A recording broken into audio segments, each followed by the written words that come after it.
Hello friends, welcome back. केम के knowledge group में पुनः आप सभी का स्वागत है। आज इस वीडियो में हम बात करने वाले हैं CGPSC पेपर 7 हुआ है 18 मार्च को आज आयोजित हुआ था। 2000 अगर हम 21 को बात करें तो CGPSC का 7 पेपर संपन्न हुआ। सभी पेपर हो चुके हैं। इसमें हम 7 पेपर के बारे में हम डिस्कस करेंगे कि किस प्रकार के क्वेश्चन पूछे गए हैं। क्वेश्चन की प्रकृति के बारे में बात करेंगे कि इसकी प्रकृति क्या है। इसके पूरे एनालिसिस हम करने वाले हैं, तो आप इसका विस्तृत रूप से देखने के लिए इस वीडियो के अंत तक बने रहिएगा। इससे पहले कि यदि कोई नया है तो प्लीज़ लाइक शेयर सब्सक्राइब कीजिए और अपने फ्रेंडों को भी सब्सक्राइब कराइए और उन्हें भी शेयर कीजिए ताकि उनका भी कुछ हेल्प हो सके। चलिए हम बात करने वाले हैं कि 7 पेपर में महत्वपूर्ण रूप से पूछा जाता है। इसमें जो है अंतर्राष्ट्रीय संगठन, खेल कूद और इसमें महत्वपूर्ण रूप से चीज़ें पूछी जाती हैं। उन सभी चीज़ों को हम देखने वाले हैं। तो हम बात करते हैं कि भाग 1 में क्या क्या महत्वपूर्ण चीज़ें पूछी गई है और कैसे क्वेश्चन आए हैं। उन सभी क्वेश्चनों का डिटेल में हम देखते हैं। तो पहला क्वेश्चन यह पूछा गया था कि दंड प्रक्रिया संहिता क्या है। 1973 की धारा 174 क्या है। तो इसमें दंड प्रक्रिया की संहिता क्या है इसके बारे में थोड़ा सा बताना था, और 1973 की धारा 174 में क्या है इसके बारे में भी हमें बताना था।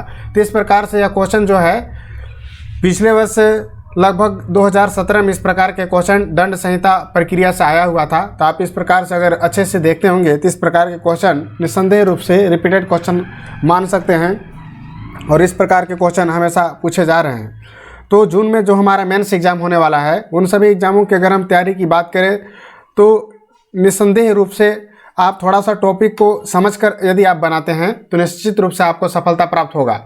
2019 में यह सवाल पूछा गया था इसमें कि दंड संहिता प्रक्रिया के 1973 के ऐसे प्रावधान को समझाइए कि जिसमें गर्भवती स्त्री के मृत्यु दंड को स्थगित करने का उपबंध किया गया है।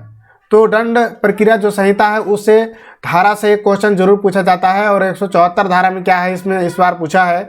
हो सकता है कि नेक्स्ट बार जो जून 2021 में एग्ज़ाम होने वाले हैं उनमें और भी जो धाराएं हैं उनसे संबंधित क्वेश्चन पूछे जाने की पूरी संभावना है। तो आप इसको ध्यान में रखते हुए इसी प्रकार की चीज़ों को आप याद करते चलेंगे और बनाते चलेंगे। यहाँ पर दूसरा देखिए, भारतीय दंड संहिता प्रक्रिया के 1860 की धारा 160 में क्या बताया गया है। यह भी क्वेश्चन काफ़ी अच्छा है। इस प्रकार के क्वेश्चन 2017 में पूछा गया था धारा 160 से। तो आपने निश्चित रूप से अगर थोड़ा सा भी प्रीवियस सोर्स को टॉपिक को देखते हुए सिलेबस को कंप्लीट किया होगा तो निश्चित रूप से आपको एक अच्छा आंसर मिल सकता है। चलिए, करंट अफेयर्स का एक क्वेश्चन यहाँ पर पूछा गया है कि कोविड-19 से सुरक्षा हेतु विश्व स्तर जो विश्व स्वास्थ्य संगठन द्वारा जारी दिशा निर्देश क्या क्या थे। तो बहुत सारे दिशा निर्देश विश्व स्वास्थ्य संगठन द्वारा जारी किया गया था जो आप सभी लोग को महत्वपूर्ण रूप से जानकारी होगा और उनको लिखना था। 60 शब्दों में 2 नंबर के क्वेश्चन कंप्लीट होते। पौनी पसारी योजना क्या है और इसके लागू करने के उद्देश्य, ये भी करंट अफेयर से क्वेश्चन है। पौनी पसारी योजना आप लोग सभी जानते होंगे, छोटे जो भी रोजगार प्राप्त है, गुंटी थैला वगैरह, उन सभी के अंतर्गत पौनी पसारी योजना के अंतर्गत कुछ उन्हें अतिरिक्त धन की व्यवस्था के द्वारा उन्हें दिया जाता था और इस प्रकार की चीज़ें इसमें सम्मिलित थी। 5वीं अनुसूची में एक संक्षिप्त टिप्पणी लिखना था 60 शब्दों में। आप लोग जानते होंगे इसमें क्या क्या लिखा था। 30 शब्दों में लिखना था, 60 शब्दों में नहीं, 30 शब्दों में लिखना था। 5वीं अनुसूची जो हमारा है वह भारत के जो है अनुसूचित जाति और अनुसूचित जनजाति के क्षेत्र में विशिष्ट रूप से उनके जो भी क्षेत्र हैं उनके बारे में वर्णन किया गया है। छत्तीसगढ़ सरकार की उस नवीन योजना के बारे में संक्षेप से बताइए जिनमें हाट बाजार के माध्यम से वन, पहाड़ी, वन, दुर्गम क्षेत्रों में निवासरत ग्रामीण तथा जन समूह में स्वास्थ्य सुविधा पहुंचाने का लक्ष्य रखा गया है। हाट बाजार योजना आप लोग सभी लोग जानते होंगे, बस्तर संभाग में इस टाइप की योजना चलाई जा रही है जहां पर दुर्गम क्षेत्रों में स्वास्थ्य सुविधा पहुंच नहीं पा रही थी, जिसके वर्ण से हाट बाजार का मतलब यह हुआ कि बाजारों में जाकर उन सभी निवासियों को वहां पर स्वास्थ्य सुविधा दिलाने का लक्ष्य रखा गया है। तो इसके बारे में आप लिख सकते थे। राज्य युवा मितान क्लब योजना काफ़ी महत्वपूर्ण योजना था, बहुत ही अच्छा इसमें क्वेश्चन पूछा गया है। यह भी काफ़ी अच्छा क्वेश्चन माना जाएगा। नेक्स्ट हम बात करने वाले हैं मुख्यमंत्री सुगम सड़क योजना के बारे में बताइए। तो मुख्यमंत्री जो सड़क सुगम योजना बनाया जा रहा है उसमें आपको खेत खलिहान से लेकर आपके पगडंडी को भी पक्की सड़क का देने का कार्य किया जा रहा है। 3 सभी चीज़ों की इसमें आपको डिफाइन करना था। नेक्स्ट हम बात करते हैं कि संयुक्त राष्ट्र संघ की मान्यता प्राप्त भाषाएं बताइए। तो 5 भाषाओं को मान्यता दिया गया है और इसमें कार्यकारी भाषाओं का उल्लेख भी कीजिए। तो कार्यकारी भाषाओं का उल्लेख भी करना है। तो इस प्रकार की चीज़ें आप आसानी से लिख सकते थे। भाग 2 में 60 शब्दों के आंसर लिखने होते हैं। नेक्स्ट हम बात करने वाले हैं भारत चीन युद्ध 1962 का मुख्य कारण क्या था, स्पष्ट कीजिए। तो भारत और जो चीन का युद्ध हुआ था 1962 में, उसका मुख्य कारण क्या था। तो तिब्बत को लेकर इस प्रकार की चीज़ें थी। इस प्रकार के क्वेश्चन भी पिछले वर्ष पूछे गए थे कि संयुक्त राष्ट्र सुरक्षा परिषद का संगठन बताइए, और चीन से संबंधित यह क्वेश्चन इस बार आया हुआ है। तो इस प्रकार की चीज़ इसमें आप लिख सकते थे। यूएस ओपन खेल टेनिस पर एक संक्षिप्त टिप्पणी लिखना था, यह भी करंट से क्वेश्चन पूछा गया है। सुनील गावस्कर का टीम इंडिया के प्रति योगदान को बताइए। तो सुनील गावस्कर जी के प्रति जो उनके द्वारा कप्तानी में महत्वपूर्ण रूप से भारत को वर्ल्ड कप भी मिले हुए हैं, उन सभी चीज़ों को भी इसमें बताना था। संयुक्त राष्ट्र संघ के आर्थिक और सामाजिक परिषद की विवेचना करना था, यह भी काफ़ी एक महत्वपूर्ण है। उनके आर्थिक और सामाजिक परिषद की विवेचना कीजिए। नाटो पर एक संक्षिप्त टिप्पणी लिखिए। नाटो क्या है उसके बारे में आपको लिखना था। भाग 3 में हम चलेंगे। संरचनात्मक बेरोजगारी से आप क्या समझते हैं। तो यह भी काफ़ी आसान क्वेश्चन है। पिछले वर्ष भी बेरोजगारी से संबंधित एक क्वेश्चन पूछा गया था, और इस बार भी बेरोजगारी से संबंधित एक क्वेश्चन पूछा गया है। इस प्रकार का क्वेश्चन 2017 में पूछे गए थे। श्रमिक प्रवास और श्रमिक गतिशीलता क्या है, इसके अंतर बताइए। ये भी क्वेश्चन काफ़ी आसान क्वेश्चन की प्रकृति के अंतर्गत है। इसे भी आपने यदि सिलेबस को कवर किया होगा तो आपसे निश्चित रूप से बन जाता है। नेक्स्ट हम बात करते हैं विकलांगता और क्षीणता में क्या अंतर है। यह भी काफ़ी अच्छा क्वेश्चन माना जा सकता है। थोड़ा सा डिफरेंट क्वेश्चन है, बट हम इसे आसानी से अगर सिलेबस को कंप्लीट किए हैं तो सबसे ऊपर में ही आपको दिए रहते हैं इस प्रकार की चीज़ें। What is the difference between disability and impairment. ठीक है। नेक्स्ट हम बात करने वाले नई शिक्षा नीति का उद्देश्य क्या है। तो कौशल को प्रदान करना था। काफ़ी महत्वपूर्ण रूप से इसके बारे में निबंध लिखने के लिए भी आ सकता था, क्योंकि शिक्षा नीति अभी वर्तमान समय में एक महत्वपूर्ण नीति बन गई है, और उसके द्वारा नई शिक्षा नीति लाने का मुख्य कारण उद्देश्य को आपने सभी लोग पढ़ा होगा। साप्ताहिक स्थिति जो है बेरोजगारी से आप क्या अभिप्राय है, काफ़ी अच्छा क्वेश्चन है। नेक्स्ट हम बात करते हैं कि यशपाल समिति की मुख्य अनुशंसाओं का उल्लेख कीजिए। ठीक है। भारतीय प्रौद्योगिकी संस्थान IIT एवं राष्ट्रीय प्रौद्योगिकी संस्थान NIT स्तर पर प्रवेश में कौन सी परीक्षाएं आयोजित की जाती है। तो सभी लोग ये जानते होंगे कि इंजीनियरिंग से संबंधित परीक्षाएं आयोजित की जाती है, इनके बारे में आपने पढ़ा भी होगा। शिक्षा का अधिकार अधिनियम 1909 की मुख्य उपलब्धि क्या है, उनके बारे में बताना था। चलिए, खंड 2 में सेक्शन 2 में शब्दों की सीमा कितनी है, 60 है, और 4 अंक यहाँ पर दिए गए हैं। दंड प्रक्रिया संहिता 1973 की धारा 151 क्या है। तो इस प्रकार की चीज़ें भी आपको देखने को मिलते हैं। पिछले बार जो था इस प्रकार से अनुसूचित इसमें पूछा गया था पिछले वर्ष 2019 में कि सूचना का अधिकार अधिनियम 2005 के अंतर्गत कौन कौन से सूचनाओं को प्रकट किए जाने से छूट प्रदान किया गया है। इस बार दंड संहिता से ज़्यादा क्वेश्चन पूछे गए हैं। तो इन सभी चीज़ों को आप देखते हुए तैयारी करेंगे। मेंस जो हमारा जून में अभी संपन्न होने वाला है, इसके लिए काफ़ी एक महत्वपूर्ण हो सकता है। नेक्स्ट हम बात करते हैं कि अनुसूचित जाति और अनुसूचित जनजाति अत्याचार निवारण अधिनियम की धारा 3 क्या है, इसके बारे में आपको बतलाना था। नेक्स्ट हम बात करते हैं कि डॉक्टर खूबचंद बघेल जो स्वास्थ्य योजना है वे लोगों को कैसे प्रभावित कर रहा है। तो आप लोग सभी जानते होंगे कि डॉक्टर खूबचंद बघेल स्वास्थ्य योजना जो अभी वर्तमान में संचालित हो रही है, उसमें सभी योजनाओं को सम्मिलित किया गया है, और एक महत्वपूर्ण रूप से जो गरीबी रेखा से नीचे जीवन यापन करते हैं उनके लिए एक महत्वपूर्ण सहायता प्रदान कर रहा है। तो इन सभी चीज़ों को डिपेंड आप आसानी से किया जा सकता है।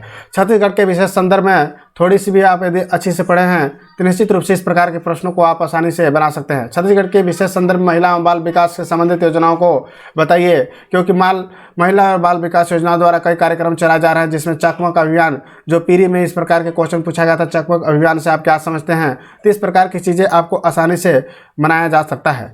प्रधानमंत्री कौशल विकास योजना में समीक्षात्मक विवेचना करना है। प्रधानमंत्री कौशल विकास योजना के बारे में काफ़ी अच्छा क्वेश्चन माना जा सकता है। नेक्स्ट हम बात करते हैं कि फुटबॉल के खेल में UAEF चैंपियन लीग क्या है और इसकी विवेचना कीजिए।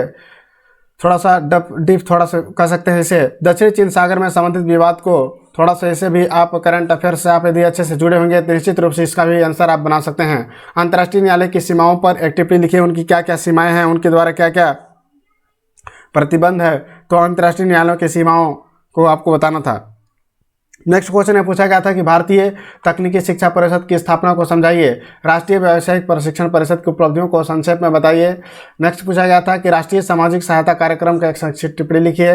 नेक्स्ट पूछा गया था कौशल विकास में व्यावसायिक शिक्षा की भूमिका क्या है, लैंगिक असमानता को स्पष्ट कीजिए। नेक्स्ट पूछा गया था कि महिलाओं में शैक्षणिक विकास के लिए नए संवैधानिक उपवर्णन करना है। नेक्स्ट क्वेश्चन पूछा गया था कि उपभोक्ता संरक्षण अधिनियम 1986 में क्या क्या चीज़ें थी, इसके बारे में भी पूछा गया था। भारतीय संविधान की जो है 102 में बताया गया है, 18 में आपको बताया गया है इस प्रकार की चीज़ें। कोविड-19 महामारी के दौरान आयोजित विभिन्न खेल आयोजनों का एक टिप्पणी आपको दिया गया है। दक्षेप में क्रियाकलापों की विवेचना कीजिए। राष्ट्रीय शैक्षणिक अनुसंधान दक्षेप जो है 2019 में इस प्रकार के क्वेश्चन पूछे गए थे, आप लोग बनाए होंगे। निस्संदेह रूप से इसे हम रिपीटेड क्वेश्चन कर सकते हैं। नेक्स्ट हम बात करने वाले हैं राष्ट्रीय शैक्षणिक अनुसंधान परिषद और प्रशिक्षण परिषद के प्रमुख कारक बताइए। ये भी काफ़ी क्वेश्चन अच्छा है, 2019 में इस प्रकार के क्वेश्चन पूछे गए थे। उच्च शिक्षा की प्रगति के लिए नई शिक्षा नीति को क्या प्रस्ताव है, इसके बारे में महत्वपूर्ण रूप से आया हुआ था। मानव संसाधन विकास मंत्रालय उच्च शिक्षा तकनीकी शिक्षा के बारे में भी क्वेश्चन पूछा गया था। सेक्शन 4 में उत्तर की शब्द सीमा 125 है, अंक 10 हैं, इसमें आपको बनाना था इस प्रकार के क्वेश्चन को। चलिए बात करते हैं कि भारत जो है चीन के मध्य अभी वर्तमान में गलवान घाटी का महत्वपूर्ण कार्यक्रम नहीं कर सकते, इस प्रकार की चीज़ें चल रही थी, इसीलिए इस प्रकार की चीज़ों को पूछा गया है। वो करंट जो सिचुएशन अभी निर्मित हुआ था उसके कारण ही इस प्रकार के क्वेश्चन आपको पूछे गए हैं। संयुक्त राष्ट्र की भूमिका का परीक्षण करना है उनके द्वारा। कोविड-19 महामारी भी करंट से संबंधित है, तो ये पेपर जो होता है केवल करंट अफेयर से संबंधित था। और WHO एंड ब्लूप्रिंट पर टिप्पणी लिखना है कि उनके द्वारा WHO द्वारा क्या क्या सजेशन दिए गए थे, उन सभी चीज़ों को आपको इसमें लिखना होता है। सेक्शन 5 में 175 शब्दों में 15 नंबर के क्वेश्चन होते हैं। छत्तीसगढ़ में भू राजस्व संहिता और 1959 की धारा 170 को समझाना था, तो इस प्रकार की चीज़ें भी आप आसानी से बना सकते थे। और छत्तीसगढ़ में ग्रामीण क्षेत्र में महिलाओं की मुख्य भूमिका, मुख्य समस्याएं क्या है, इन समस्याओं के निपटने के लिए किन किन योजनाओं का संचालन किया जा रहा है, इसका भी आप आसानी से बना सकते थे। महात्मा गांधी राष्ट्रीय ग्रामीण रोजगार योजना मनरेगा के तहत उन्हें कोविड-19 में छत्तीसगढ़ सरकार ने मनरेगा में निष्पादन को बताइए। तो मनरेगा के द्वारा छत्तीसगढ़ सरकार ने लोगों को जो रोजगार की दर को कम किया है और इसके द्वारा एक बहुत महत्वपूर्ण कार्य किया गया, जिसके अनुसार सभी लोगों को काफ़ी अधिक मात्रा में रोजगार मिले थे। इन सभी चीज़ों को इसमें डिफाइन करना था। नेक्स्ट हम बात करते हैं कि राष्ट्रीय व्यावसायिक प्रशिक्षण परिषद NCVT क्या है, इसके महत्व पर एक टिप्पणी लिखिए। तो इसके बारे में भी आपने आसानी से पढ़ सकते हैं, क्योंकि सिलेबस में इसके बारे में भी एक बहुत ही अच्छा टॉपिक दिया हुआ है। निस्संदेह सिलेबस के अंदर सभी क्वेश्चन हैं, सिलेबस से बाहर कोई क्वेश्चन नहीं है, और डीप भी नहीं कह सकते हैं, थोड़ा मीडियम कह सकते हैं, इजी तो नहीं कह सकते, मीडियम क्वेश्चन आया हुआ है। इसी को ध्यान में रखकर आप जून में जो मेंस देने वाले हमारे जो एस्पिरेंट्स हैं उन सभी से हमारा आग्रह है कि इसी प्रकार के जो भी क्वेश्चन है उससे रिलेट करके आप पढ़ेंगे तो निस्संदेह रूप से आपको एक अच्छा आंसर होगा। और इस प्रकार से 2012 से लेकर 2020 तक के जो भी अब क्वेश्चन हो गए हैं उन सभी को आप प्रैक्टिस करेंगे और उनके द्वारा सिलेबस को कंप्लीट करने की कोशिश करेंगे।